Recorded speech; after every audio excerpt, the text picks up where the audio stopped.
Hi friends, വരാനിരിക്കുന്ന overseer instructor tradesman civil engineering എക്സാമുകൾക്ക് ആവശ്യമായിട്ടുള്ള നിമ്മി മോക്ക് ടെസ്റ്റ് സീരീസ് ആയിരുന്നു നമ്മൾ കണ്ടക്ട് ചെയ്തുകൊണ്ടിരുന്നത്. ഇന്ന് ഞാൻ എടുത്തിരിക്കുന്ന ഒരു ടോപ്പിക്കാണ് റെയിൽവേ എഞ്ചിനീയറിംഗ് റിലേറ്റഡ് ആയിട്ട് ക്വസ്റ്റ്യൻ ബാങ്കിൽ ചോദിച്ചിട്ടുള്ള ക്വസ്റ്റ്യൻസ് ആണ് ഇന്ന് നമ്മൾ ഡിസ്കസ് ചെയ്യാൻ പോകുന്നത്. ഇതിനു മുമ്പ് തന്നെ ചാനലിന്റെ പ്ലേലിസ്റ്റിന് റെയിൽവേ എഞ്ചിനീയർ റിലേറ്റഡ് ആയിട്ട് പ്രീവിയസ് ഇയറിൽ ചോദിച്ചിട്ടുള്ള ക്വസ്റ്റ്യൻസ്, അത് ഓവർസിയറിലും ഇൻസ്ട്രക്ടറിലും ട്രേഡ്സ്മാനിലും ഒക്കെ ചോദിച്ചിട്ടുള്ള ക്വസ്റ്റ്യൻസും അതിന്റെ ഡീറ്റെയിൽഡ് ആയിട്ടുള്ള എക്സ്പ്ലനേഷൻ ഉൾപ്പെടുത്തി ഒരു പ്ലേലിസ്റ്റ് ക്രിയേറ്റ് ചെയ്തിട്ടുണ്ട്. കണ്ടിട്ടില്ലാത്തവർ ആ വീഡിയോ കാണുക. ഇതിനകത്ത് കുറച്ച് ക്വസ്റ്റ്യൻസ് ആണ് ഇൻക്ലൂഡ് ചെയ്തിട്ടുള്ളത്. അതിനെക്കാട്ടും കുറച്ചുകൂടി PSCയുടെ പോയിന്റ് ഓഫ് വ്യൂവിൽ ചോദിച്ചിട്ടുള്ള ക്വസ്റ്റ്യൻസ് അതിനകത്ത് ഇൻക്ലൂഡഡ് ആണ്. സോ ആ വീഡിയോ കണ്ടിട്ടില്ലാത്തവർ അത് കാണുക. ആദ്യമായിട്ടാണ് നിങ്ങൾ ചാനൽ കാണുന്നതെങ്കിൽ ചാനൽ സബ്സ്ക്രൈബ് ചെയ്യുക. ഞാനിടുന്ന പുതിയ സിവിൽ എഞ്ചിനീയറിംഗ് റിലേറ്റഡ് ആയിട്ടുള്ള വീഡിയോസിന്റെ നോട്ടിഫിക്കേഷൻ നിങ്ങൾക്ക് ലഭിക്കാൻ വേണ്ടി ആ ബെല്ലൈക്കൺ കൂടി പ്രസ് ചെയ്യുക. വീഡിയോ നിങ്ങൾക്ക് ഉപകാരപ്പെടുന്നുണ്ട് എങ്കിൽ ലൈക്ക് ചെയ്യാൻ മറക്കരുത്, അതേപോലെ ഷെയർ ചെയ്യാനും. സോ ഇന്നത്തെ വീഡിയോ നമുക്ക് സ്റ്റാർട്ട് ചെയ്യാം. First question, who started the development of railways in India? ഇന്ത്യയിലെ റെയിൽവേസ് ഡെവലപ്പ് ചെയ്ത വ്യക്തി ആരാണ്? നമ്മൾ റെയിൽവേയുടെ ഹിസ്റ്ററി പഠിക്കുമ്പോൾ ആദ്യം പരിചയപ്പെടുന്ന വ്യക്തിയാണ് ഓപ്ഷനിലെ എ എന്ന് പറയുന്നത് ജോർജ് സ്റ്റീഫൻസൺ. നമുക്ക് വേൾഡിലെ കാര്യം എടുത്തു കഴിഞ്ഞാൽ ഈ പറയുന്ന മോഡറേറ്റ്ലി ഗുഡ് ട്രാക്കിംഗ് അറേഞ്ച്മെന്റ് ഒക്കെ ഇൻട്രൊഡ്യൂസ് ചെയ്ത് മുമ്പോട്ട് പോകുമ്പോൾ ഇതിനു മുമ്പായിട്ട് കുറെ എഞ്ചിനീയേഴ്സ് ഈ ലോക്കോമോട്ടീവ്സിന്റെ ഇന്നോവേഷൻസ്, അതിന്റെ ഡിസൈനിങ് കാര്യങ്ങളുമായിട്ടൊക്കെ പോയിട്ടുണ്ട്. പക്ഷെ ഒരു ഗുഡ് ആയിട്ടുള്ള ഡിസൈൻ, പ്രോപ്പർ ആയിട്ടുള്ള പ്ലാനിങ്, അതേപോലെ റണ്ണിങ് ആയിട്ടുള്ള ലോക്കോമോട്ടീവ്സ്, ഇതൊക്കെ ഒരു സക്സസിലേക്ക് എത്തിച്ച് അതിനെ പ്രൂവ് ചെയ്തിട്ടുള്ള വ്യക്തി എന്ന് പറഞ്ഞു കഴിഞ്ഞാൽ പ്രോപ്പർ ആയിട്ട് കണ്ടുപിടിച്ച് എന്ന് പറയണമെങ്കിൽ അത് ജോർജ് സ്റ്റീഫൻസൺ ആണ്. അദ്ദേഹമാണ് കംപ്ലീറ്റ് ആയിട്ടുള്ള ഡിസൈനിങ്ങും പ്ലാനിങ്ങും കൺസ്ട്രക്ഷനും ഒക്കെ ചെയ്ത് സക്സസ് ആയ വ്യക്തി എന്ന് പറയാം. ബാക്കിയുള്ള എഞ്ചിനീയേഴ്സ് ഇതിന് പുറകെ ഉണ്ടായിരുന്നു, പക്ഷെ അവർക്കൊന്നും ആ ഒരു സക്സസിലേക്കോ പ്രോപ്പർ ആയിട്ടുള്ള ഒരു കംപ്ലീഷനിലേക്കോ എത്താൻ സാധിച്ചിട്ടില്ല. ഇദ്ദേഹം ആദ്യമായിട്ട് റൺ ചെയ്തത് വേൾഡിലെ ഫസ്റ്റ് ട്രെയിൻ ആണ്. അതെന്ന് പറയുന്നത് 27 സെപ്റ്റംബർ 1825 ഇംഗ്ലണ്ടിലാണ് നടന്നത്. ഇതിനാണെങ്കിൽ നമുക്ക് ഹിസ്റ്ററി ഫസ്റ്റ് നമ്മൾ വേൾഡിലെ പറയുമ്പം ആദ്യം ഓർമ്മ വരുന്നത് ആരാണ്? ഈ പറഞ്ഞ ജോർജ് സ്റ്റീഫൻസൺ ആണ്. ആദ്യത്തെ ട്രെയിൻ റൺ ചെയ്തത് വേൾഡിൽ 27 സെപ്റ്റംബർ 1825 ഇൻ ഇംഗ്ലണ്ട്. നെക്സ്റ്റ് നമ്മൾ ഇന്ത്യയിലേക്ക് വന്നു കഴിഞ്ഞാൽ ഇന്ത്യയിൽ ഇതുപോലെ ഒരു ഡെവലപ്മെന്റ്സ് ഉണ്ടാക്കിയത്, സ്റ്റാർട്ട് ചെയ്തത് ലോർഡ് ഡെൽഹൌസിയുടെ സമയത്താണ്. ലോർഡ് ഡെൽഹൌസി ആണ് റെയിൽവേസിന്റെ ഡെവലപ്മെന്റ്സ് കൊണ്ടുവന്നത്. ഇതേപോലെ നമ്മൾ റോഡ് പഠിക്കുമ്പോഴും റോഡിന്റെ ഡെവലപ്മെന്റിലും ഈ പറഞ്ഞ ലോർഡ് ഡെൽഹൌസി എന്ന് പറയുന്ന ഒരു വ്യക്തിയുടെ ഒരു പ്രസൻസ് അവിടെ ഉണ്ട്.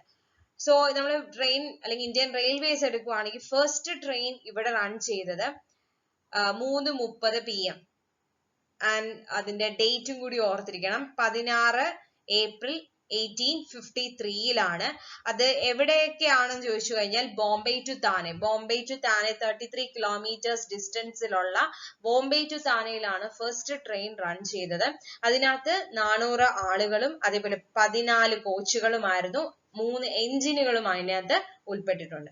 സോ ഇതാണ് ഇന്ത്യൻ റെയിൽവേസിനെ കുറിച്ച് പഠിക്കുന്നത്. അപ്പൊ ഇന്ത്യൻ റെയിൽവേ ആദ്യം ഡെവലപ്മെന്റ് സ്റ്റാർട്ട് ചെയ്തത് ആരാണ് എന്ന് ചോദിച്ചു കഴിഞ്ഞാൽ ആ സെന്റൻസിൽ തന്നെ കിടപ്പുണ്ട്, ആരാണ്? ലോർഡ് ഡെൽഹൌസി ആണ്. സോ ഇവിടെ നമുക്ക് ആൻസർ എന്ന് പറയുന്നത് ലോർഡ് ഡെൽഹൌസി ആണ്. ഓപ്ഷൻ ബി ആണ് ആൻസർ എന്ന് പറയുന്നത്. So answer option B.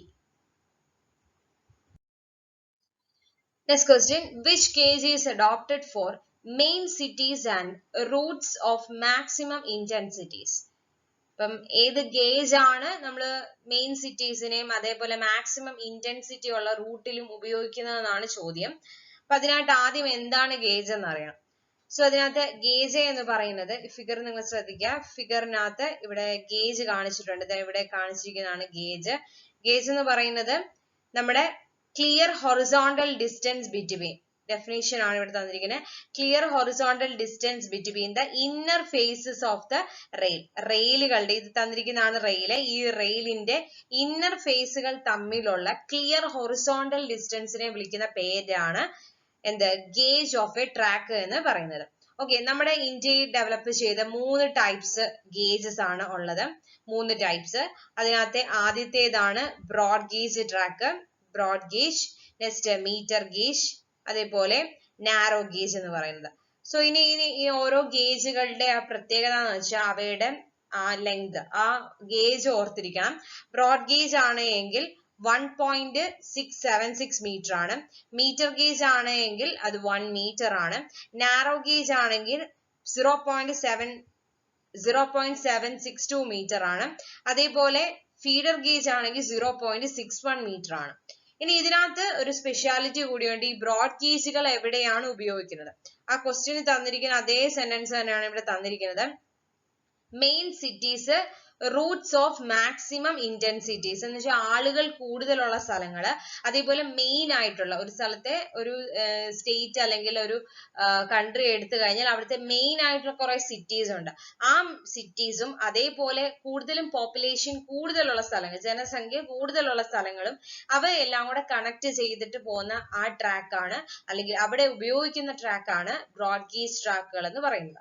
Next one ആണ് മീറ്റർ ഗേജ്. മീറ്റർ ഗേജിന്റെ പ്രത്യേകത എന്ന് വെച്ചാൽ അൺഡെവലപ്ഡ് ആയിട്ടുള്ള ഏരിയസ് എന്ന് വെച്ചാൽ അധികം വികസനമൊന്നും എത്തപ്പെടാത്ത സ്ഥലങ്ങൾ, അതേപോലെ അധികം interior areas where traffic is very small, കൂടുതലായിട്ടുള്ള റഷ് ഇല്ലാത്ത എന്ന് വെച്ചാൽ ആളുകൾ അധികം കയറാനൊന്നും ഇല്ലാത്ത സ്ഥലങ്ങൾ, അതാണ് interior area for the traffic is very small. അതേപോലെ ഫ്യൂച്ചറിലായിട്ട് പ്രത്യേകിച്ച് ഒരു ബ്രൈറ്റ്നസ് കാണുന്നില്ല എന്ന് വെച്ചാൽ കൂടുതൽ ഡെവലപ്മെന്റ് ഒന്നും ആ സ്ഥലങ്ങളിൽ ഉണ്ടാവാൻ സാധ്യതയില്ല.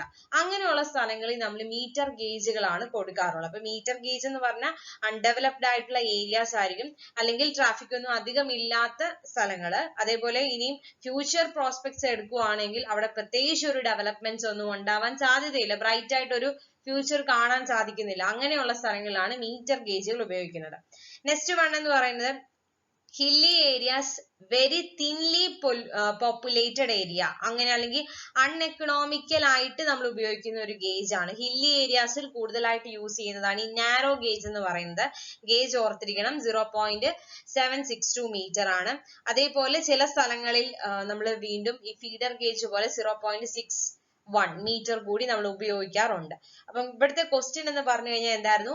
മെയിൻ സിറ്റീസ്, അതേപോലെ റൂട്ട്സ് ഓഫ് മാക്സിമം ഇന്റൻസിറ്റി, ആളുകൾ കൂടുതലുള്ള സ്ഥലങ്ങൾ, അതേപോലെ മെയിൻ ആയിട്ടുള്ള സിറ്റീസ് കണക്ട് ചെയ്ത് കൊണ്ടുപോകാൻ ഉപയോഗിക്കുന്ന ഗേജ് ഏതാണെന്നാണ് ചോദ്യം.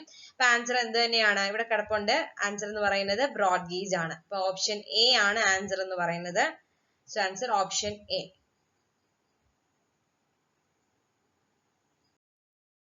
What is the process of filling the ballast around the sleeper? സ്ലീപ്പേഴ്സിന് ചുറ്റും ബെല്ലസ്റ്റ് ഫില്ല് ചെയ്യുന്ന പ്രോസസ്സിനെ വിളിക്കുന്ന പേരെന്താണ്? ഫസ്റ്റ് നമുക്ക് ബെല്ലസ്റ്റ് എന്താന്ന് നോക്കാം. ബെല്ലസ്റ്റ് എന്ന് പറഞ്ഞാൽ ഒന്നുകിൽ ബ്രോക്കൺ ആയിട്ടുള്ള സ്റ്റോണ്, അല്ലെങ്കിൽ മൂറം, അല്ലെങ്കിൽ മറ്റെന്തെങ്കിലും മെറ്റീരിയൽസ് ആയിരിക്കും. ഒന്നുകിൽ അണ്ടർ അല്ലെങ്കിൽ അറൌണ്ട് ദ സ്ലീപ്പേഴ്സിലായിരിക്കും നമ്മളത് പ്രൊവൈഡ് ചെയ്യുന്നത്. മെയിൻ ആയിട്ട് സ്ലീപ്പേഴ്സിൽ നിന്നും വരുന്ന ലോഡിനെ എന്ത് ചെയ്യുക? ബെല്ലസ്റ്റിലേക്ക് ട്രാൻസ്മിറ്റ് ചെയ്ത് ബെല്ലസ്റ്റ് അത് എന്ത് ചെയ്യും? സാധാരണ നമ്മുടെ ഗ്രൗണ്ട് ലെവൽ അല്ലെങ്കിൽ എർത്തിലേക്ക് എന്ത് ചെയ്യും? ട്രാൻസ്ഫർ ചെയ്ത് ആ ലോഡിനെ എന്ത് ചെയ്യും? ന്യൂട്രൽ ആക്കും. സോ അങ്ങനെ ഒരു ഇടയ്ക്ക് ഒരു മീഡിയം ആയിട്ട് വർക്ക് ചെയ്യുന്ന ആളാണ് ബെല്ലസ്റ്റ് എന്ന് പറയുന്നത്. അപ്പൊ ഈ ഫിഗർ ഒന്ന് നോക്കാം. ഒരു ബെല്ലസ്റ്റിന്റെ സെക്ഷൻ ആണ് കാണിച്ചിരിക്കുന്നത്. ഈ ബെല്ലസ്റ്റ് എന്ന് പറയുമ്പോൾ ഫസ്റ്റ് എന്ന് പറയുന്നത് നമ്മുടെ റെയിലുണ്ട്, റെയിലിന്റെ മണ്ടയ്ക്കാണ് വീല് പോകുന്നത്. ഒരു ലാറ്ററൽ ആയിട്ടുള്ള ലോഞ്ചിറ്റ്യൂഡിനൽ ആയിട്ടുള്ള മൂവ്മെന്റ്സ് അതിന്റെ മണ്ടയ്ക്ക് നടക്കുന്നുണ്ട്. അപ്പം ഫസ്റ്റ് റെയിലിലാണ് ആദ്യത്തെ ലോഡ് വരുന്നത്. ആ ലോഡിനെ രണ്ടാമത്തെ ആളെന്ന് പറഞ്ഞാൽ സ്ലീപ്പർ ആണ്. സ്ലീപ്പർ അത് ക്യാരി ചെയ്യുന്നു. അതിനുശേഷം അത് ബെല്ലസ് ക്വിഷ്യൻ റിസീവ് ചെയ്യുന്നു. ആ ബെല്ലസ് ക്വിഷ്യനിൽ നിന്നും എർത്തിലേക്ക് അതല്ലെങ്കിൽ ഗ്രൗണ്ട് ലെവലിലേക്ക് ആ ലോഡിനെ എന്ത് ചെയ്യും? ട്രാൻസ്ഫർ ചെയ്യുന്നു. സോ ഇതിനിടയിൽ ആ ഒരു ലോഡ് ട്രാൻസ്ഫറിന് വേണ്ടിയാണ് ഇടയ്ക്ക് എന്ത് ബെല്ലസ്റ്റ് യൂസ് ചെയ്യുന്നത്. നെക്സ്റ്റ് എന്ന് പറയുന്നത് അടുത്ത അതിന്റെ ഒരു പ്രോപ്പർട്ടി എന്ന് പറഞ്ഞാൽ provide the drainage. Drainage provide ചെയ്യുക എന്നുവെച്ചാൽ പ്രോപ്പർ ആയിട്ട് വെള്ളം ഒഴുകി പോകാനുള്ള ആ ഒരു മീഡിയം ആരാണ്? ബെല്ലസ്റ്റ് ആണ് കൊടുക്കുന്നത്. അതേപോലെ lateral and longitudinal stability of the track. ട്രാക്കിന് മുമ്പോട്ട് പോകാനും അതേപോലെ അത് വെച്ചിരിക്കുന്നതാണ് ഈ പൊസിഷൻ എന്ന് പറയുന്ന ലാറ്ററലി ആണ്, ലാറ്ററൽ പൊസിഷൻ ആണ്. ഇതേപോലെ ഇതിപ്പം നമ്മൾ കാണുന്നത് ഒരു ക്രോസ് സെക്ഷൻ ആണ്, ബെല്ലസ്റ്റിന്റെ അല്ലെങ്കിൽ റെയിലിന്റെ ഒരു ക്രോസ് സെക്ഷൻ ആണ് നിങ്ങൾ കാണുന്നത്. ഇതിന്റെ ലെങ്ത് വൈസ് ആയിട്ട് അങ്ങ് പൊക്കോണ്ടിരിക്കുന്ന ഒരു സാധനമാണ് ഈ പറയുന്ന ട്രാക്ക് എന്ന് പറയുന്നത്. അപ്പൊ ലെങ്ത് വൈസ് ആയിട്ട് തന്നെ സ്റ്റെബിലിറ്റി വേണം. അതേപോലെ ലാറ്ററൽ ആന്ന് വെച്ചാൽ ഈ കാണുന്ന ക്രോസ് സെക്ഷൻ, ഈ ക്രോസ് സെക്ഷനിലും എന്ത് വേണം, അതിന് സ്റ്റെബിലിറ്റി വേണം. അപ്പൊ ഈ രണ്ട് സ്റ്റെബിലിറ്റിയും ഓഫർ ചെയ്യാൻ ബെല്ലസ് കുഷ്യന് ആകും. സോ അതാണ് 3 പോയിന്റ്സ് ഞാൻ പറഞ്ഞു. ഒന്ന്, ലോഡിനെ ഡിസ്ട്രിബ്യൂട്ട് ചെയ്യാം സ്ലീപ്പറിൽ നിന്നും എർത്തിലേക്ക്. അതേപോലെ നമുക്ക് ഡ്രെയിനേജ് പ്രോപ്പർ ആയിട്ട് പ്രൊവൈഡ് ചെയ്യുക. അതേപോലെ ലാറ്ററലും ലോങ്ജിറ്റ്യൂഡിനൽ ആയിട്ടുള്ള സ്റ്റെബിലിറ്റി, ലാറ്ററലി മാത്രമല്ല അല്ലെങ്കിൽ ലോങ്ജിറ്റ്യൂഡിനലി മാത്രം കൊടുക്കുന്ന സ്റ്റെബിലിറ്റി അല്ല, രണ്ടും കൂടി ഓഫർ ചെയ്യണം. അതിനാണ് ബെല്ലസ്റ്റ് യൂസ് ചെയ്യുന്നത്. ഇനിയും ഇതിനകത്തുള്ള രണ്ട് ടേമുകളാണ് പാക്കിങ്ങും ബോക്സിങ്ങും എന്ന് പറയുന്നത്. ഫസ്റ്റ് വൺ എന്ന് പറയുന്നതാണ് പാക്കിംഗ്. പാക്കിംഗ് എന്ന് പറഞ്ഞു കഴിഞ്ഞാൽ ആ പറയുന്ന പേരിൽ തന്നെ നമുക്ക് കണക്ട് ചെയ്യാം. ബെല്ലസ്റ്റിനെ ആദ്യം നമുക്ക് ടൈറ്റ്ലി റാം ചെയ്തതിന് ശേഷം അതിന്റെ മണ്ടയ്ക്കിന് സ്ലീപ്പറിനെ എടുത്തു വെക്കുന്നതാണ് ഈ ഫിഗറിൽ കാണിച്ചിരിക്കുന്നത്. ഇത് ഈ ടൈറ്റ്ലി റാം ചെയ്തതിന് ശേഷം അതിന്റെ മണ്ടയ്ക്കാണ് നമ്മൾ എന്ത് ചെയ്തിരിക്കുന്നത്, സ്ലീപ്പറിനെ എന്ത് ചെയ്തിരിക്കുന്നത്, എടുത്തു വെച്ചിരിക്കുന്നത്. സോ അങ്ങനെയുള്ളതിനെ നമ്മൾ പാക്കിംഗ് എന്നാണ് വിളിക്കുന്നത്. ഇനിയും ചിലതെന്ന് പറയുന്നത് the ballast is usually filled on the slopes and thrown around the sleepers to prevent the lateral and longitudinal movement of sleepers. That is called boxing. എന്ന് വെച്ചാൽ നമ്മുടെ ഈ തന്നിരിക്കുന്ന ഇവിടെ ഈ ഒരു ഭാഗത്ത് സ്ലോപ്പ് ഉണ്ട്, ആ സ്ലോപ്പിലും അതേപോലെ സ്ലീപ്പറിന്റെ നിങ്ങൾ ട്രാക്ക് കാണുന്നുണ്ടെങ്കിൽ സ്ലീപ്പറിന്റെ മണ്ടയ്ക്കും എന്ത് കൊടുക്കാറുണ്ട്, ബെല്ലസ്റ്റുകൾ കൊടുക്കാറുണ്ട്. അപ്പം അങ്ങനെ വെതറി ഇടുകയാണ് എങ്കിൽ, അങ്ങനെ ഒരു പാക്കിംഗ്, പ്രത്യേകിച്ച് പാക്കിംഗ് ഒന്നും കൊടുക്കുന്നില്ല, ജസ്റ്റ് ഇങ്ങനെ വെതറി ഇടുക, സ്പ്രെഡ് ഔട്ട് ചെയ്യുകയാണ് എങ്കിൽ അത് ലാറ്ററലിയും ലോങ്ജിറ്റ്യൂഡിനൽ ആയിട്ടുള്ള മൂവ്മെന്റ്, സ്ലീപ്പറിന്റെ മൂവ്മെന്റിനെ എന്ത് ചെയ്യാൻ തടയുന്നുണ്ട്. അപ്പം അത് ഓഫർ ചെയ്യാൻ വേണ്ടിയാണ് ബോക്സിംഗ് നമ്മൾ യൂസ് ചെയ്യുന്നത്. ആദ്യം പാക്കിംഗ് പറഞ്ഞ എന്താണ്, നമ്മൾ ടൈറ്റ്ലി റാം ചെയ്തതിന് ശേഷം മാത്രമേ സ്ലീപ്പറിനെ മുകളിലേക്ക് എടുത്ത് വെക്കുന്നുള്ളൂ. അതിനെയാണ് പാക്കിംഗ് എന്ന് പറയുന്നത്. നെക്സ്റ്റ് ബോക്സിംഗ് എന്ന് പറഞ്ഞാൽ എന്തുവാണ്, ജസ്റ്റ് ഈ കാണുന്ന സ്ലോപ്പിലോട്ടൊക്കെ അതേപോലെ സ്ലീപ്പറിന്റെ ചുറ്റും അവിടെയൊക്കെ നമ്മൾ എന്ത് ജസ്റ്റ് ത്രോൺ ചെയ്യുകയാണ്. എന്തിനു വേണ്ടിയാണെന്ന് ചോദിച്ചാൽ സ്ലീപ്പറിന്റെ മൂവ്മെന്റ്, അവിടെ സ്ലീപ്പർ വെച്ചിട്ടുണ്ട്, ആ സ്ലീപ്പർ എന്ത് ചെയ്യാൻ പാടില്ല, മൂവ് ചെയ്യാൻ പാടില്ല. അത് ലാറ്ററലി ആയാലും ലോങ്ജിറ്റ്യൂഡിനലി ആയാലും എന്ത് ചെയ്യാൻ പാടില്ല, ആ ട്രാക്കോ ഒന്നും മൂവ് ചെയ്യാൻ പാടില്ല. സോ അതിന് വേണ്ടി കൊടുക്കുന്നതാണ് ഈ ബോക്സിംഗ് എന്ന് പറഞ്ഞത്. അപ്പൊ ഇവിടെ ക്വസ്റ്റ്യൻ ചോദിച്ചത് എന്തുവാ, filling the ballast around the sleepers, സ്ലീപ്പേഴ്സിന് ചുറ്റും ആ ഫില്ല് ചെയ്യുന്നതിനെ എന്ത് വിളിക്കുന്നു എന്നാണ് ചോദ്യം. ആൻസർ എന്താ വരുന്നത്, ബോക്സിംഗ്. സോ ആൻസർ എന്ന് പറഞ്ഞാൽ option C, boxing. What is the width of broad gauge? നേരത്തെ സ്ലൈഡിൽ ഞാനത് പറഞ്ഞതേ ഉള്ളൂ. ഓക്കെ, അതിനകത്ത് ഗേജ് ഓഫ് ഇന്ത്യൻ റെയിൽവേക്കകത്ത് നമ്മുടെ ഗേജസ് പഠിക്കുന്നുണ്ട്. അതിനകത്ത് ബ്രോഡ് ഗേജിന്റെ എത്രയാണ്, 1.676 ആണ്. മീറ്റർ ഗേജ് ആണെങ്കിൽ 1 മീറ്റർ. അതേപോലെ നാരോ ഗേജ് ആണെങ്കിൽ 0.762 അല്ലെങ്കിൽ 0.61 മീറ്റർ ആണ്. സോ ആൻസർ എന്ന് പറഞ്ഞാൽ ഇവിടെ തന്നെ ഉണ്ട്, എന്താണ് ആൻസർ എന്ന് പറയുന്നത് 1.676. ഇറ്റ്സ് ഓപ്ഷൻ ഡി ആണ് ആൻസർ എന്ന് പറയുന്നത്. അപ്പം ബ്രോഡ് ഗേജിന്റെ വിഡ്ത്ത് എത്രയാണെന്ന് ചോദിച്ചു കഴിഞ്ഞാൽ 1.676 ആണ് answer. What is a name for raising of the level of outer rail over the inner rail? ഇപ്പം ഔട്ടർ റെയിൽ എന്ന് പറയുന്നത് ഇന്നർ റെയിലിനേക്കാൾ കുറച്ച് പൊക്കത്തില് റൈസ് ചെയ്ത് വെക്കുന്നതിന്റെ നെയിം എന്താണെന്നാണ് ചോദിച്ചിരിക്കുന്നത്. അപ്പൊ നമുക്ക് ഈ തന്നിരിക്കുന്ന ഓപ്ഷനിലുള്ള ഓരോ ടേംസ് ഒന്ന് നോക്കാം. സോ ഫസ്റ്റ് നമുക്ക് റെയിൽ ക്രീപ്പ് ആണ് നോക്കാൻ പോകുന്നത്. ഈ ഫിഗറിൽ കാണിച്ച റെയിൽ ക്രീപ്പിന്റെ ഒരു ഡയറക്ഷൻ ആണ്. മെയിൻ ആയിട്ട് അതിന്റെ ഡെഫിനിഷൻ ഒന്ന് നോക്കി കഴിഞ്ഞാൽ the longitudinal movement of rails in the track in the direction of motion of locomotives അല്ലെങ്കിൽ ട്രെയിനിന്റെ ഡയറക്ഷൻ ഓഫ് മൂവ്മെന്റിന് അനുസൃതമായിട്ട് തന്നെ റെയിലിന്റെ മുന്നോട്ടുള്ള ലോങ്ജിറ്റ്യൂഡിനൽ ആയിട്ടുള്ള ആ മൂവ്മെന്റിനെ വിളിക്കുന്ന പേരാണ് ക്രീപ്പ് എന്ന് പറയുന്നത്. ഈ ഫിഗറിൽ കാണിച്ചിരിക്കുന്നത് ഒരു ക്രീപ്പ് ഡെവലപ്പ് ചെയ്യുന്നത് due to the wave motions. Wheel ഇങ്ങനെ മൂവ് ചെയ്യുമ്പോൾ ഒരു വേവ്സ് ഫോം ചെയ്യാറുണ്ട്, ഇതുപോലെ ഒരു വേവുകൾ ഫോം ചെയ്യാറുണ്ട്. ആ വേവ് മോഷനിലായിരിക്കും ക്രീപ്സ് ഡെവലപ്പ് ചെയ്യുന്നത്. അതേപോലെ വേറൊരു റീസൺ എന്ന് പറയുന്നത് അൺഈക്വൽ ആയിട്ടുള്ള expansion and contraction due to the changes in the temperature. നമുക്കറിയാം റെയിൽ എന്ന് പറയുന്നത് എക്സ്പോസ് ചെയ്തിരിക്കുന്ന ഒരു ഭാഗമാണ്, അറ്റ്മോസ്ഫിയറിലേക്ക് എക്സ്പോസ് ചെയ്തിരിക്കുന്ന ഭാഗമാണ്. അപ്പം അതുകൊണ്ട് ഈ ടെമ്പറേച്ചർ ആയിട്ടുള്ള ചേഞ്ചസ് അറ്റ്മോസ്ഫിയർ ഒക്കർ ചെയ്യുമ്പം അവിടെ അൺഈക്വൽ ആയിട്ടുള്ള എക്സ്പാൻഷനും കോൺട്രാക്ഷനും ഉണ്ടാവാറുണ്ട്. സോ അതും ഒരു ക്രീപ്പിന് കാരണമാണ്. നെക്സ്റ്റ് നമുക്ക് ക്രീപ്പ് രണ്ട് തരം ഉണ്ട്. ഒന്ന് പോസിറ്റീവ് ക്രീപ്പ് ഉണ്ട് ആൻഡ് നെഗറ്റീവ് ക്രീപ്പ് ഉണ്ട്. മെയിൻ ആയിട്ട് ഈ പോസിറ്റീവ് ക്രീപ്പ് എന്ന് പറയുന്നത് നമ്മുടെ റെയിലിന്റെ മണ്ടയ്ക്കൂടെ അല്ലെങ്കിൽ റെയിൽ ജോയിന്റുകളുടെ മണ്ടയ്ക്കൂടെ നമ്മുടെ വീൽസ് പാസ് ചെയ്തു പോകുമ്പോൾ ഈ വീലിന്റെ ഒരു ഇമ്പാക്ട് കാരണം ക്രീപ്സ് ഫോർവേഡ് ഡിറക്ഷൻ എന്ന് വെച്ചാൽ മുൻപോട്ടേക്ക് ആയാറുണ്ട്, അല്ലെങ്കിൽ ഫോർവേഡ് ഡിറക്ഷനിലേക്ക് പോവാറുണ്ട്. ആ ഫോർവേഡ് ഡിറക്ഷനിലേക്ക് പോകുന്നതിനെ നമ്മൾ വിളിക്കുന്ന പേരാണ് എന്ത്? പോസിറ്റീവ് ക്രീപ്പ് എന്ന് പറഞ്ഞാൽ. പോസിറ്റീവ് ക്രീപ്പ് എന്ന് പറഞ്ഞു കഴിഞ്ഞാൽ എന്താണ്? മെയിൻ ആയിട്ട് നമ്മുടെ റെയിൽസ് മൂവ് ചെയ്യുകയാണ്. സാധാരണ റെയിൽ ജോയിന്റുകളിൽ ഇങ്ങനെ ഒരു ഇമ്പാക്ട് വീൽസ് ഉണ്ടാക്കുകയാണ് എങ്കിൽ അവിടെ നമ്മുടെ വീൽസിന് ഉണ്ടാവുന്ന ഒരു ഫോർവേഡ് ഡയറക്ഷനിലുള്ള ക്രീപ്സ് ആയിരിക്കും അവിടെ കോസ് ചെയ്യുന്നത്. അതാണ് നമ്മുടെ പോസിറ്റീവ് ക്രീപ്പ് എന്ന് പറഞ്ഞാൽ.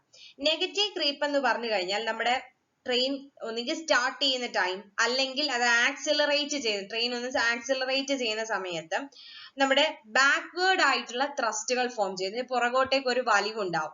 ആ പുറകോട്ടേക്കുള്ള വലിവിന് ആ ഒരു പുഷിനെ നമ്മൾ പറയുന്ന പുഷിങ് ഉണ്ടാവുമ്പം ക്രീപ്സിന്റെ ഡയറക്ഷൻ എന്ന് പറയുന്നത് ഒരു നെഗറ്റീവ് ക്രീപ്പ് ആയിട്ടായിരിക്കും ഡെവലപ്പ് ചെയ്യുന്നത്. അല്ലെങ്കിൽ ആ ബാക്ക്വേർഡ് ഡയറക്ഷനിലേക്കുള്ള ക്രീപ്സിനെ നമ്മൾ നെഗറ്റീവ് ക്രീപ്പ് എന്നാണ് പറയുന്നത്. ഓക്കെ, അപ്പൊ ഈ ഫിഗറിൽ കാണിച്ചിരിക്കുന്നതാണ് നമ്മുടെ മോഷൻ ഫ്രണ്ടിലോട്ടേക്കാണ്.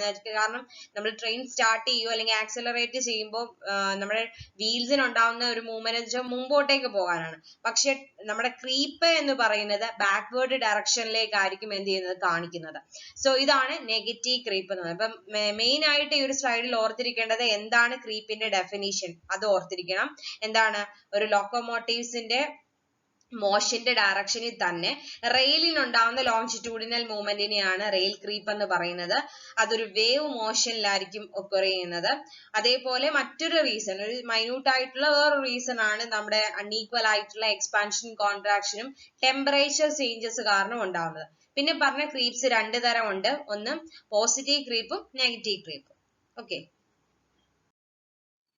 നെക്സ്റ്റ് ഓപ്ഷൻ ഉള്ളതാണ് wear of rails. Wear of rails എന്ന് പറയുന്നത് സിംപിളി നമ്മുടെ റെയിൽസിൽ ഉണ്ടാവുന്ന തേയ്മാനം.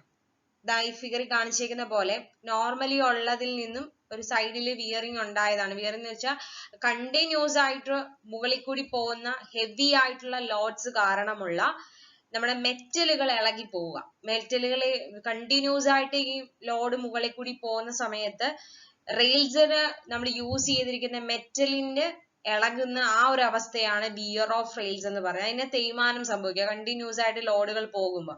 സോ അതിനെയാണ് വിയർ ഓഫ് റെയിൽസ് എന്ന് പറയുന്നത്. സോ സിംപ്ലി ആ ഡെഫിനിഷൻ പറഞ്ഞ flow of rails metal due to abnormal heavy load. Abnormal ആയിട്ടുള്ള ഹെവി ലോഡുകൾ കാരണം റെയിലിൽ ഉപയോഗിച്ചിരിക്കുന്ന മെറ്റലിന് ഉണ്ടാവുന്ന തേയ്മാനം, അതിനെ അല്ലെങ്കിൽ അത് ഇളകി പോകുന്ന ആ ഒരു അവസ്ഥയെ നമ്മൾ വിളിക്കുന്ന പേരാണ് വിയർ ഓഫ് റെയിൽസ്.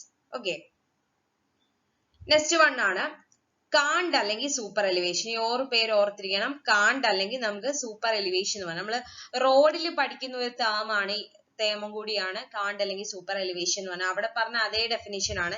ഈ ഫിഗറിൽ നിങ്ങൾ നോക്കിക്കഴിഞ്ഞാൽ ഈ ട്രാക്ക് റെയിൽ അറേഞ്ച് ചെയ്തിരിക്കുന്ന ഒരു കേർവിലാണ്. അപ്പൊ കേർവിഡ് ആയിട്ട് നമ്മൾ കൊടുക്കുന്ന സമയത്ത് സാധാരണയായിട്ട് നമ്മുടെ സെൻട്രിഫ്യൂഗൽ ഫോഴ്സുകൾ വെളിയിലേക്ക് ആക്ട് ചെയ്യാറുള്ള ഒരു ടെൻഡൻസി ഉണ്ട്. എന്ന് വെച്ചാൽ ഈ കർവിന്റെ സമയത്ത് ഔട്ടറിൽ നിന്നും വെളിയിലേക്ക് ഈ ട്രാക്കിൽ നിന്നും ഈ ട്രെയിൻ അല്ലെങ്കിൽ ലോക്കോമോട്ടീവ്സ് വെളിയിലേക്ക് പോകാനുള്ള ചാൻസ് കൂടുതലാണ്. സോ ആ എഫക്റ്റ് ആണ് സെൻട്രിഫ്യൂഗൽ ഫോഴ്സ്. ആ സെൻട്രിഫ്യൂഗൽ ഫോഴ്സ് കർവുകളിൽ ഉണ്ടാകുന്നതിനെ കൗണ്ടറാക്ട് ചെയ്യാൻ, ആ എഫക്റ്റ് നമുക്ക് വേണ്ട, അപ്പൊ അതിനെ കൗണ്ടറാക്ട് ചെയ്യാൻ വേണ്ടി നമ്മൾ കൊടുക്കുന്ന ഒരു ടെക്നിക്കാണ് സൂപ്പർ എലിവേഷൻ എന്ന് പറഞ്ഞാൽ. ഇതെങ്ങനെയാണ് ചെയ്യുന്നതെന്ന് ചോദിച്ചു കഴിഞ്ഞാൽ, ഔട്ടർ റെയിൽസ് എന്ന് പറയുന്നത് ഇന്നർ റെയിൽസിനെക്കാട്ടിലും അതിന്റെ ലെവൽ ഒന്ന് പൊക്കിക്കൊടുക്കും. ആ ഫിഗറിൽ കാണിച്ചിരിക്കുന്ന പോലെ ഇതിന്റെ ഇന്നർ റെയിലാണ്, അത് ഔട്ടർ റെയിലാണ്. ഈ ഔട്ടർ റെയിൽസിനെക്കാട്ടിലും ഇന്നർ റെയിൽസിനെക്കാട്ടിലും ഔട്ടർ റെയിൽസ് കുറച്ച് പൊക്കിയായിരിക്കും പ്ലേസ് ചെയ്തിരിക്കുന്നത്. സോ അങ്ങനെ ചെയ്യുന്നത് കൊണ്ട് നമുക്ക് എന്തിനെ കൗണ്ടറാക്ട് ചെയ്യാം? സെൻട്രിഫ്യൂഗൽ ഫോഴ്സുകളെ കൗണ്ടറാക്ട് ചെയ്യാനുള്ള കഴിവുണ്ട്. സോ അത് തന്നെയാണ് ഡെഫിനിഷൻ എന്ന് വെച്ചാൽ raising of level of outer rail over the inner rail, that is called cant or super elevation. അത് സാധാരണയായിട്ട് നമ്മൾ കർവുകളിലാണ് ഈ പറയുന്ന കാണ്ട് അല്ലെങ്കിൽ സൂപ്പർ എലിവേഷൻ കൊടുക്കുന്നത്. എപ്പോഴാണ് കണ്ടീഷൻ? അതിന്റെ ഔട്ടർ റെയിൽ എന്ന് പറഞ്ഞാൽ ഇന്നർ റെയിലിനെക്കാട്ടും കുറച്ചുകൂടി ഒന്ന് പൊക്കി അല്ലെങ്കിൽ റൈസ് ചെയ്ത് കൊടുക്കും. ഓക്കെ, സോ നമ്മുടെ ക്വസ്റ്റ്യനിലേക്ക് വന്നു കഴിഞ്ഞാൽ the name for rising of the level of outer rail over that of inner rail, അതിനെ എന്ത് വിളിക്കുന്നു എന്നാണ് ചോദ്യം. നമ്മളിപ്പം എക്സ്പ്ലെയിൻ ചെയ്തതിൽ നിന്നും കാണ്ട് അല്ലെങ്കിൽ സൂപ്പർ എലിവേഷൻ ആണ് ആൻസർ ആയിട്ട് വരുന്നത് അല്ലെ. കാണ്ട് അല്ലെങ്കിൽ സൂപ്പർ എലിവേഷൻ. ക്രീപ്പ് എന്താണെന്ന് നമ്മൾ നോക്കി, എന്താ longitudinal movement of A rail, അതിനെയാണ് ക്രീപ്പ് എന്ന് പറയുന്നത്. ബോക്സിംഗ് എന്ന് പറഞ്ഞാൽ എന്തുവായിരുന്നു, നമ്മൾ സാധാരണയായിട്ട് സ്ലീപ്പേഴ്സിനെ രണ്ടായിട്ട് അറേഞ്ച് ചെയ്യാമായിരുന്നു. ഒന്നെങ്കിൽ ബെല്ലസ്റ്റിനെ നമ്മൾ കോമ്പാക്ട് ചെയ്തിട്ട് സ്ലീപ്പറിനെ പ്ലേസ് ചെയ്യുന്നു, അതിനെ നമ്മൾ പാക്കിംഗ് എന്ന് വിളിച്ചു. ജസ്റ്റ് സ്ലീപ്പറിന്റെ പുറത്തേക്ക് ജസ്റ്റ് ഒന്ന് ആ സ്ലോപ്പിംഗ് ഭാഗത്തേക്കൊക്കെ ഒന്ന് ജസ്റ്റ് സ്പ്രെഡ് ഔട്ട് ചെയ്യുകയാണെങ്കിൽ അതിനെയാണ് ബോക്സിംഗ് എന്ന് പറഞ്ഞത്. വിയറിംഗ് എന്ന് പറയുന്നത് എന്താണ്, അബ്നോർമൽ ആയിട്ടുള്ള ലോഡ്സ് മുകളിൽ കൂടി പോകുമ്പോൾ അവിടെ ഉണ്ടാവുന്ന ആ റെയിലിൽ ഉപയോഗിച്ചിരിക്കുന്ന മെറ്റലിൽ ഉണ്ടാവുന്ന ആ ഫ്ലോയെയാണ് നമ്മൾ വിയറിംഗ് എന്ന് പറയുന്നത്. സോ ഇപ്പം നമുക്ക് പറയാൻ പറ്റുന്ന ആൻസർ ഏത് തന്നെയാണ്, കാണ്ടാണ്. സോ കാണ്ട് എന്ന് പറയാം അല്ലെങ്കിൽ സൂപ്പർ എലിവേഷൻ എന്ന് പറയാം. സാധാരണയായിട്ട് ഹൊറിസോണ്ടൽ ആയിട്ടുള്ള കർവുകളിലാണ് ഇത് നമ്മൾ കൊടുക്കുന്നത്. ഓക്കെ, അപ്പൊ ആൻസർ എന്ന് പറഞ്ഞ ഓപ്ഷൻ ബി ആണ്. So next question, what is the name of defect in rail due to the abnormalities of the heavy load? Already ഞാൻ ഡിസ്കസ് ചെയ്ത ടോപ്പിക് തന്നെയാണ്. അബ്നോർമാലിറ്റി, ഹെവി ലോഡ് കാരണം റെയിലിനുണ്ടാവുന്ന ഡിഫക്റ്റ് എന്താണ്. ഇതിനകത്ത് പറയാത്ത കുറച്ച് ടേംസ് ഉണ്ട്, അത് നമുക്കൊന്ന് നോക്കാം. ഫസ്റ്റ് വൺ ആണ് ഹോഗിങ് ഓഫ് റെയിൽസ്. റെയിൽസിന്റെ ഹോഗിങ് മെയിൻ ആയിട്ട് നമ്മുടെ റെയിൽ ജോയിന്റ്സ് എന്ന് പറയുമ്പം റെയിലുകൾ തമ്മിൽ ഇന്റർസെക്ട് ചെയ്യുന്ന ഒരു ഭാഗത്ത് അല്ലെങ്കിൽ റെയിൽ ജോയിന്റിന്റെ ഭാഗത്ത് എന്ന് പറയുന്നത് നമ്മൾ ഫിഷ് പ്ലേറ്റ്സ്, അതാണ് നമ്മൾ ഉപയോഗിക്കുന്ന ഫാസ്റ്റനർ എന്ന് പറയുന്നത്. അപ്പൊ നമ്മൾ ഉപയോഗിക്കുന്ന ആ അൺഫിഷിംഗ് ആയിട്ടാണ് ആ ജോയിന്റ്സിനിടയിൽ ഈ പറയുന്ന ഫിഷ് പ്ലേറ്റ്സ് യൂസ് ചെയ്തിട്ടുള്ളതെങ്കിൽ നമ്മുടെ മുകളിൽ കൂടി ഈ പറയുന്ന റെയിൽസിന്റെ മുകളിൽ കൂടി ലോഡ്സ് പാസ് ചെയ്യുമ്പോൾ ഇതുപോലെയുള്ള വെർട്ടിക്കൽ ഡയറക്ഷനിലുള്ള ബെൻഡ് ഉണ്ടാവും. അതാണ് ഈ കാണിച്ചിരിക്കുന്ന പോലെ ഒരു വെർട്ടിക്കൽ ഡയറക്ഷനിലുള്ള ഹോഗ്, നമ്മൾ അതിനെ ഹോഗ് എന്നാണ് പറയുന്നത്. ഹോഗിങ് ആയിരിക്കും ഉണ്ടാവുന്നത്. സോ ഈ ഹോഗിങ് എന്ന് പറയുന്നത് എന്തുകൊണ്ടാണ്, മെയിൻ ആയിട്ട് ഈ റെയിൽ ജോയിന്റ്സ് നന്നായിട്ടല്ല അല്ലെങ്കിൽ ആ ജോയിന്റ്സിനിടയിലുള്ള ഫിഷ് പ്ലേറ്റ്സോ അല്ലെങ്കിൽ അവിടെ ഉപയോഗിച്ചിരിക്കുന്ന ഫാസ്റ്റനേഴ്സും ഫിക്സേഴ്സും പ്രോപ്പർ അല്ല എങ്കിൽ ലോഡ്സ് മുകളിൽ കൂടി പോകുമ്പോൾ ഇതുപോലെ വെർട്ടിക്കൽ ഡയറക്ഷനിലേക്ക് എന്ത് ചെയ്യാൻ തുടങ്ങും, റെയിലുകൾ ബെൻഡ് ചെയ്യാൻ തുടങ്ങും. സോ അതിനെ നമ്മൾ വിളിക്കുന്ന പേരാണ് hogging of rail. Next one already പറഞ്ഞതാണ് കഴിഞ്ഞ സ്ലൈഡിൽ, വിയർ ഓഫ് റെയിൽസ്. എന്താണ്, അബ്നോർമൽ ആയിട്ടുള്ള ഹെവി ലോഡുകൾ നമ്മുടെ റെയിൽസിന്റെ മണ്ടയ്ക്കൂടെ പോകുമ്പോൾ അവിടെയുള്ള റെയിൽ മെറ്റലുകൾ എന്ത് ചെയ്യും, ഫ്ലോ ഓഫ് ചെയ്യും. അതിനെ നമ്മൾ പറയുന്ന പേരാണ് വിയർ, തേയ്മാനം എന്ന് പറയും. നെക്സ്റ്റ് വൺ എന്ന് പറഞ്ഞ കിങ്സ്. കിങ്സ് എന്ന് പറയുന്നത് ഈ ഫിഗറിൽ കാണിച്ചിരിക്കുന്ന പോലെ, ഫിഗർ നിങ്ങൾക്ക് മനസ്സിലാവും, ഫിഗറിനകത്ത് നമ്മുടെ റെയിൽ ജോയിന്റ്സിന്റെ ഭാഗത്ത് the joints of rails when the adjoining rails move slightly out of position. നമ്മൾ നോക്കിക്കഴിഞ്ഞാൽ ഇതിന്റെ റെയിൽ ജോയിന്റുകൾ എന്ന് പറയുന്നത് ഒരു നേരെ നിൽക്കേണ്ട പൊസിഷനിൽ നിന്നും ചെറുതായിട്ടൊന്ന് ആ പൊസിഷൻ ചേഞ്ച് ചെയ്തിരിക്കുന്നതായിട്ട് കാണപ്പെടും. അതിനെയാണ് ക്ലിങ്സ് ഓഫ് റെയിൽ എന്ന് വിളിക്കുന്നത്. ക്ലിങ്സ് ഓഫ് റെയിൽ എന്ന് പറയുന്നത് റെയിൽ ജോയിന്റിനകത്ത് അഡ്ജോയിനിങ് റെയിൽ, അടുത്തുള്ള റെയിൽ എന്ന് പറയുന്നത് അതിന്റെ ശരിയായിട്ടുള്ള പൊസിഷനിൽ നിന്നും കുറച്ച് മാറി നിൽക്കുന്നതായിട്ട് കാണും. സോ അതിനെയാണ് ക്ലിങ്സ് ഓഫ് റെയിൽ എന്ന് പറഞ്ഞത്. അപ്പൊ നമ്മൾ ഹോഗിങ് പറഞ്ഞു, ഡൗൺവേർഡ് ഡയറക്ഷനിലേക്ക് വെർട്ടിക്കൽ ഡയറക്ഷനിലേക്ക് എന്ത് ചെയ്യുന്നു, ഈ റെയിലുകൾ മൂവ് ചെയ്യുന്ന അല്ലെങ്കിൽ റെയിലുകൾ ഇങ്ങനെ പോകുന്ന ആ ഒരു ഡിഫക്റ്റ് ആണ് ഹോഗ് എന്ന് പറയുന്നത്. വിയർ എന്ന് പറയുന്ന അബ്നോർമൽ ആയിട്ടുള്ള ഹെവി ലോഡുകൾ മോളിൽ കൂടി പോകുമ്പോൾ ഈ റെയിൽ മെറ്റലുകൾ എന്ത് ചെയ്യും, ഫ്ലോ ഓഫ് ചെയ്യും. ക്ലിങ്സ് എന്ന് പറയുന്നത് നമ്മുടെ അഡ്ജോയിനിങ് ആയിട്ടുള്ള റെയിൽസ് എന്ത് ചെയ്യും, അതിന്റെ പൊസിഷൻ നേരെയായിട്ടുള്ള പൊസിഷനിൽ നിന്നും ജസ്റ്റ് ഒന്ന് സ്ലൈറ്റ്ലി മൂവ് ചെയ്യുന്നതിനെയാണ് ക്ലിങ്സ് ഇൻ റെയിൽ എന്ന് പറയുന്നത്. ഓക്കെ, സോ ഈ ക്വസ്റ്റ്യനിലേക്ക് നമുക്ക് വന്നു കഴിഞ്ഞു കഴിഞ്ഞാൽ ഹെവി ലോഡുകൾ കാരണം, അബ്നോർമാലിറ്റി ഓഫ് ഹെവി ലോഡ്സ് കാരണം റെയിൽസിന് ഉണ്ടാവുന്ന ഡിഫക്റ്റിനെ വിളിക്കുന്ന പേരാണ് എന്ത്, ആൻസർ ആണ് വിയർ എന്ന് പറയുന്നത്. ഓപ്ഷൻ ബി ആണ് ആൻസർ. ഈ ഫിഗറിൽ കാണിച്ചിരിക്കുന്നതാണ് വിയർ എന്ന് പറയുന്നത്. So answer option B. ബാക്കിയുള്ള ടേംസ് ഒക്കെ നമ്മൾ നേരത്തെ ഡിസ്കസ് ചെയ്തതാണ്. ഓക്കെ,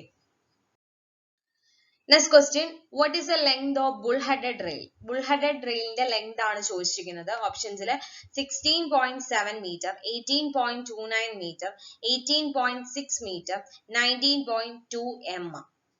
സോ നമുക്ക് ആദ്യം ഈ എന്താണ് ബുൾ ഹെഡഡ്, നമ്മൾ പഠിക്കുന്ന ഡബിള്, ഫ്ലാറ്റ് ഫുട്ടഡ് റെയിൽസിന്റെ കുറച്ച് കാര്യങ്ങൾ നമുക്കൊന്ന് നോക്കാം. ഫസ്റ്റ് ഡബിൾ ഹെഡഡ് റെയിൽ ആണ് പഠിക്കുന്നത്. ഡബിൾ ഹെഡഡ് റെയിൽ എന്ന് പറയുന്നത് നമ്മുടെ ഇന്ത്യയിൽ ആദ്യമായിട്ട് കൊണ്ടുവന്ന റെയിൽ സെക്ഷൻ എന്ന് പറയുന്നത് ഡബിൾ ഹെഡഡ് റെയിൽ ആണ്.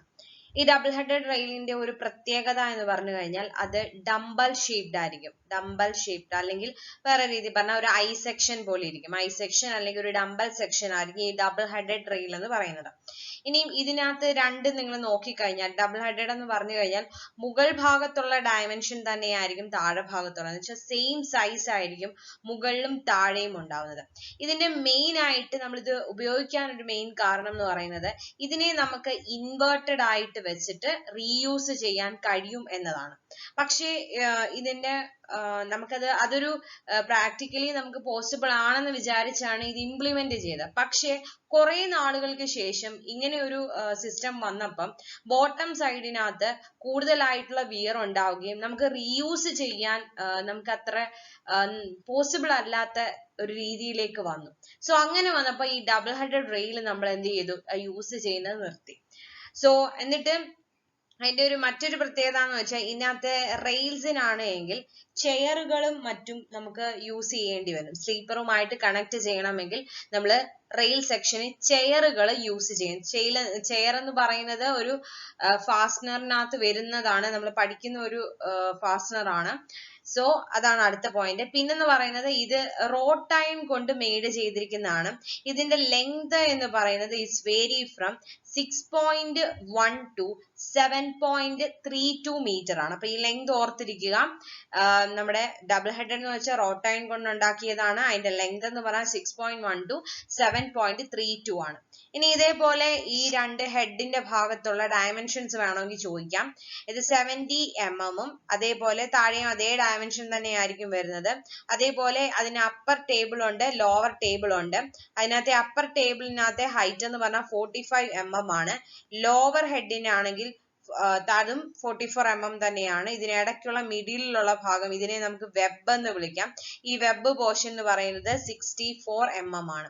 അതേപോലെ അതിന്റെ തിക്നെസ് എന്ന് പറയുന്നത് 19 mm കൂടിയാണ്. ഇനി ടോട്ടൽ ആയിട്ടുള്ള അതിന്റെ ഡയമെൻഷൻ എന്ന് പറഞ്ഞാൽ 152 mm ആണ്. ഓക്കെ, ഇത്രയാണ് നമ്മൾ ഡബിൾ ഹെഡഡ് റെയിൽസിനകത്ത് പറയുന്നത്. പോയിന്റ്സ് എന്തൊക്കെയായിരുന്നു? ഒരു ഐ സെക്ഷൻ അല്ലെങ്കിൽ ഡംബൽ സെക്ഷൻ ആണ്. ഇത് നമ്മൾ ആദ്യം ഒരു ഐഡിയ കൊണ്ടുവന്നത് ഇതിനെ നമുക്ക് റീയൂസ് ചെയ്യാം, ഒരേ സെക്ഷൻ ആണ് മുകളിലായതുകൊണ്ട് നമുക്ക് റീയൂസ് ചെയ്യാം എന്നാണ്. പക്ഷെ പ്രാക്ടിക്കലി വന്നു കഴിഞ്ഞപ്പോഴത്തേക്ക് നമുക്കത് റീയൂസ് ചെയ്യാൻ അത്രയ്ക്ക് പോസിബിൾ അല്ലായിരുന്നു. അതുകൊണ്ട് നമ്മളത് ഈ ഒരു ഡബിൾ ഹെഡഡ് റെയിൽസ് അവിടെ വെച്ച് നിർത്തി. ഇതിനോടൊപ്പം വേറൊരു കാര്യം എന്ന് പറഞ്ഞാൽ നമ്മൾ സ്ലീപ്പറുമായിട്ട് റെയിൽസിനെ കണക്ട് ചെയ്യാൻ ചെയറുകൾ എന്ന് പറയുന്ന ഒരു ഫാസ്റ്റനർ യൂസ് ചെയ്തു. അതേപോലെ ഇത് ഉണ്ടാക്കിയിരിക്കുന്ന റോഡ് ടൈം ആണ്. അതിന്റെ ലെങ്ത് എന്ന് പറയുന്നത് വേരി ചെയ്തിരിക്കുന്നത് 6.10 മീറ്റർ തൊട്ട് 7.32 മീറ്റർ ആണ്. സോ ഡബിൾ ഹെഡഡ് റെയിൽസിൽ ഉണ്ടായിരുന്ന ഡിഫക്ട്സ് പരിഹരിച്ചുകൊണ്ടാണ് അടുത്ത ആള് വന്നത്. അതാണ് ബുൾ ഹെഡഡ് റെയിൽസ് എന്ന് പറയുന്നത്. ബുൾ ഹെഡഡ് റെയിൽസ് നമ്മൾ ഈ ഡബിൾ ഹെഡഡ് റെയിൽസിന്റെ ചെറിയ സിമിലാരിറ്റീസ് ഓൾമോസ്റ്റ് ഉണ്ട്. പക്ഷെ അതിന്റെ മെയിൻ ഡിഫറൻസ് എന്ന് പറയുന്നത് നമ്മുടെ ബുൾ ഹെഡഡ് റെയിൽസിനകത്ത് more metal is added on the head to allow the greater wear and tear. നമുക്ക് എന്തായാലും മുകൾ ഭാഗത്ത് കുറെ കൂടി വിയർ ആൻഡ് ടിയർ ഉണ്ടാവാനുള്ള സാധ്യത കൂടുതലാണ്. അപ്പൊ അതുകൊണ്ട് ടോപ്പ് ഹെഡ് പോർഷനും ഉണ്ട്, അതേപോലെ ഫുഡ് പോർഷനും ഉണ്ട്. അപ്പൊ ഹെഡ് പോർഷന് കുറെ കൂടി മെറ്റീരിയൽ കുറച്ചുകൂടി മെറ്റലിനെ നമ്മൾ ആഡ് ചെയ്ത് കുറച്ചുകൂടി അതിന്റെ വിയർ ആൻഡ് ടിയർ അതിനുള്ള പോസിബിലിറ്റീസ് എന്ന് പറയുന്നത് അത് കൂടുതലായിട്ട് അതിന് കിട്ടാൻ വേണ്ടി അല്ലെങ്കിൽ അത് പ്രിവെന്റ് ചെയ്യുന്ന രീതിയിൽ ആ ഭാഗത്ത് റെയിൽ സെക്ഷന്റെ ടോപ്പിൽ അല്ലെങ്കിൽ ഹെഡ് ഭാഗത്ത് കുറെ കൂടി മെറ്റലുകളെ എന്ത് ചെയ്യാൻ അലോ ചെയ്യാൻ തുടങ്ങി.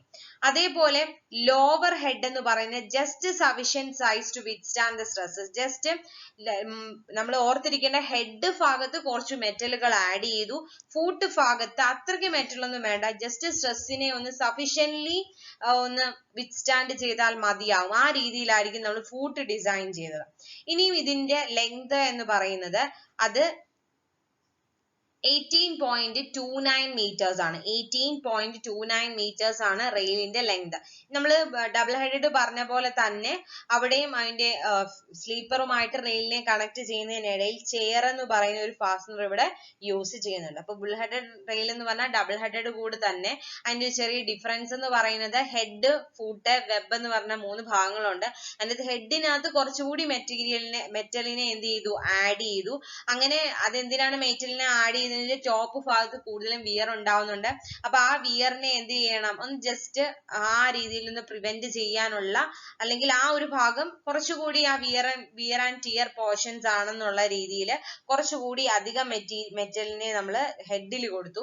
ഫൂട്ടിലാണെങ്കിൽ അത്രയ്ക്കൊന്നുമില്ല, ജസ്റ്റ് സഫീഷ്യന്റ് സൈസ് കൊടുത്തു. അതേപോലെ കുറച്ച് ആവശ്യത്തിന് സ്ട്രെസ്സിനെ വിത്ത്സ്റ്റാൻഡ് ചെയ്യാനും അതിന് കഴിവ് വേണം. അത്രേ മാത്രമേ ഉദ്ദേശിക്കുന്നുള്ളൂ.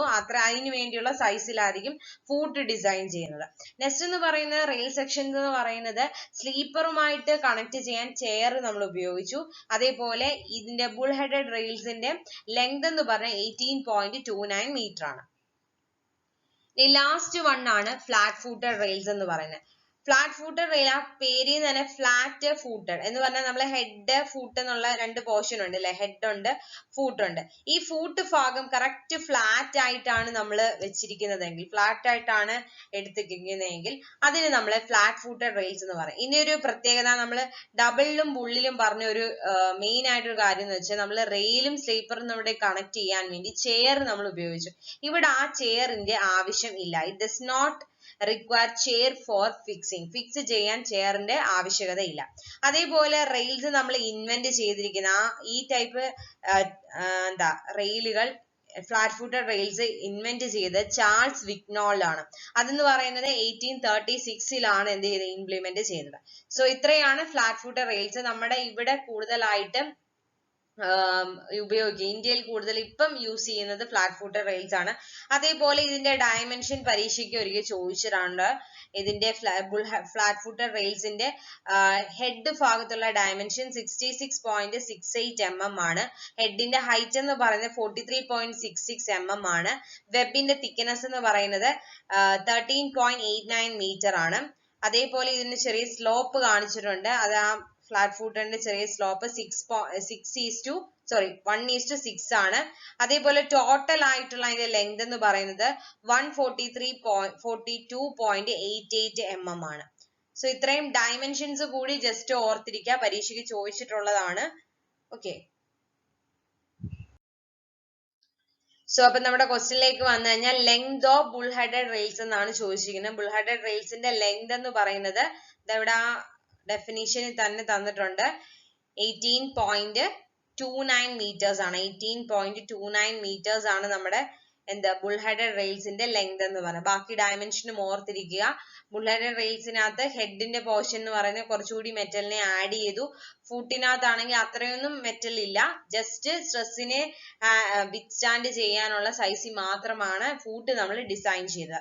ബുൾ ഹെഡഡ് റെയിൽസിന്റെ ലെങ്ത് എന്ന് പറയുന്നത് 18.29 meter. So answer option B. So ഇത്രയാണ് ഇന്നത്തെ ടെസ്റ്റ് സീരീസ് എന്ന് പറയുന്നത്. ബാക്കി ക്വസ്റ്റ്യൻസ് നമുക്ക് അടുത്ത വീഡിയോയിൽ കണ്ടിന്യൂ ചെയ്യാം. ചാനൽ ഇതുവരെ നിങ്ങൾ സബ്സ്ക്രൈബ് ചെയ്തിട്ടില്ലെങ്കിൽ ചാനൽ സബ്സ്ക്രൈബ് ചെയ്യുക. നിങ്ങൾക്ക് ഈ വീഡിയോ പ്രയോജനകരമായി എങ്കിൽ ലൈക്ക് ചെയ്യാൻ മറക്കരുത്. അതേപോലെ ഞാൻ ഇടുന്ന പുതിയ വീഡിയോസിന്റെ നോട്ടിഫിക്കേഷൻ നിങ്ങൾക്ക് ലഭിക്കാൻ വേണ്ടി ആ ബെല്ലൈക്കൺ കൂടി പ്രസ് ചെയ്യാം. വീഡിയോ ഉപകാരപ്പെടുന്നുണ്ടെങ്കിൽ ബാക്കിയുള്ളവർക്ക് കൂടി ഷെയർ ചെയ്ത് കൊടുക്കുക. So thank you.